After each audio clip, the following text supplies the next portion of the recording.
guys. So I have a little, I don't know what's going on with my voice, but it's in and out. So bear with me. So I have to chew some garlic so that it can clear up. So anyway, I was, I sit here and I think sometimes, like, not just sit here at home, but sit as I'm going about my day and I'm seeing things. And I'm wondering if Ghanaian men even like women. And I don't mean necessarily like they're gay, but just wondering if they like women, if they like their own women. And I'm going somewhere with that, so flow with me. So basically what I see here on a daily basis in Ghana is that the women are hard workers. And truthfully, when I first came to Ghana, I tended to think a lot of the men were very feminine, not rough and rugged. And I mean Ghanaian. I noticed a difference in Nigerian men. But with the Ghanaian man, I really thought they were a little feminine.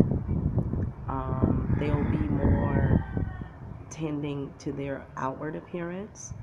And not saying that no one does that, but it was just something unique about that when I first came to Ghana. And I noticed it, right off. And I noticed that the women, they're rough.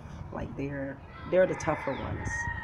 And I say it that way because they're tougher because they're having to carry the baby on her back. Most likely she's going to have something on her head that she's carrying, a bag or her business, whatever. She's also going to be carrying bags in her hand. And meanwhile, the men don't have to do that, I guess, or they're not doing it because no one offers to help the woman. So to me, she's a tough one. But when you speak with her, her mind doesn't reflect what her body is doing. So it's a challenge to have these conversations with a Ghanaian woman. And I mean a Ghanaian woman born in Ghana, raised in Ghana. They tend to take offense to it, actually, to the observation. And the men do too. But shit, oh well. So,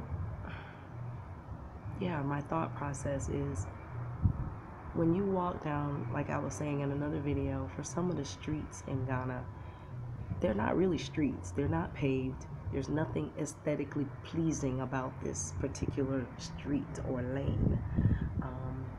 It is dirt. It is, again, not paved. It most likely is trash filled. It's filled with trash. Or it's filled with water and it's the off run running from the houses around. So basically you brushed your teeth outside and you spat. Or you washed your clothing and you pushed it into the open tunnelway or the streets. You just threw your water out into the street. Bath water is coming out into the street from them taking their shower. And you have to walk through this. This is the street. The sewage system is not in place. So my thought process for that is, so the woman is to be held responsible and to a certain standard. So the woman is responsible for all these things, and the man is responsible for what? And I can't really put my finger on it, because aesthetically, when you're walking down your street, you're supposed to be feeling a certain way about going home. Now, I want to also insert here that when people do build their houses, they are really nice houses when they complete them. There's too many abandoned houses, like it looks like it's abandoned, like it's just plain gray brick and there's nothing else to it because they probably, are saving up money to finish it. But people are still living in it. But it looks horrible when it's at that point. But when they're finished, they're beautiful houses, beautiful mini mansions. But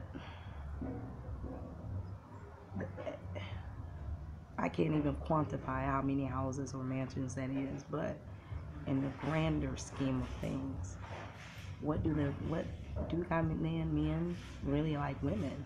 Because if you're getting with a foreign woman, and I'm saying this because a viewer commented on an old video from an older season, and she was like, yeah, I'm Ghanaian born, but I was raised up in the UK, so therefore they treat me softer. I feel like a precious flower. So I'm paraphrasing her, and I'm like, oh yeah, that's a good way to put it, because that is how you're treated in comparison to the Ghanaian born and raised woman. And why is that? She's still a woman, but she's kind of like browbeaten into a certain place, and they keep using, this is our culture, the cultural broomstick, so to speak, to put her back in her place. And wherever that may be, I think it's a place of convenience, because she becomes a doormat. And meanwhile, still, the nation's issues are men-led. So getting back like to the street, here, you don't have to go through a lot of processes in order to get things done in regards to like naming a street or paving a street. Many people are just waiting for the government to do it. It won't happen. And if it does, it's going to be like 50 years from now. So meanwhile, you have a rundown neighborhood. It's like a slum with mansions in it, mini mansions and nice houses in it.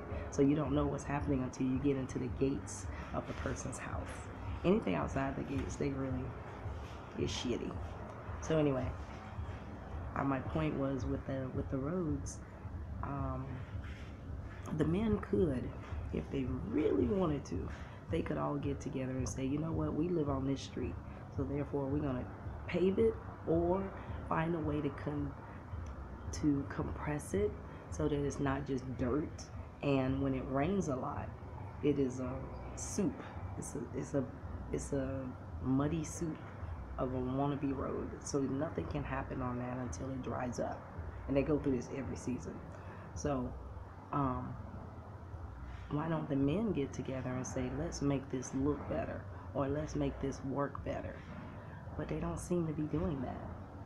But again, I do see the women, they're hard at work. I see the men chasing $1, but I mean, how many things of fufu can you eat until you start looking more like right outside the doors of your own house to make it look better? And you know, when your child walks down the street, then they have a sense of pride and I live here. Because truthfully, I don't know how long Osu and Legon, you've probably been there. Those areas are paved. Everybody just raves about those areas.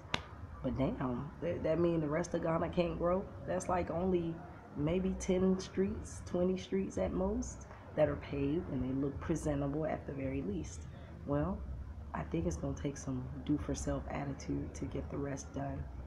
And I think that, truthfully, if she could speak up, or if she wasn't being browbeaten with it's our culture, I think she could come up with an answer, because she's been on doing this work by herself for a while. So she's very self-efficient. But the cultural thing is they got a foot on her neck. And it won't allow her to grow, and it won't allow her to speak up, and that's unfortunate. And it's something to think about, because I mean, I'm flawed, and if I were with someone, you know, I would want them to point those things out and be like, why is it that you don't like your own kind, but you can talk sweet and go to their country with another kind, and then you can fall right into line. You're going to get a job, you're going to work that minimum wage job, you're going to fall right in line in somebody else's place. But you as an African man, a Ghanaian man, you're not doing it in your own country. And that's something to think about. That's something to ponder. So I'm opening the discussion. So I hope that you'll bring something intelligent to the discussion, because I would like to keep thinking on this. I don't necessarily have an answer. It's all theory, and it's all just talk at this point. And truthfully, if I had the answer, how would I implement it? I'm not Ghanaian. I'm not even born anywhere in Africa. So how do you bring it to people who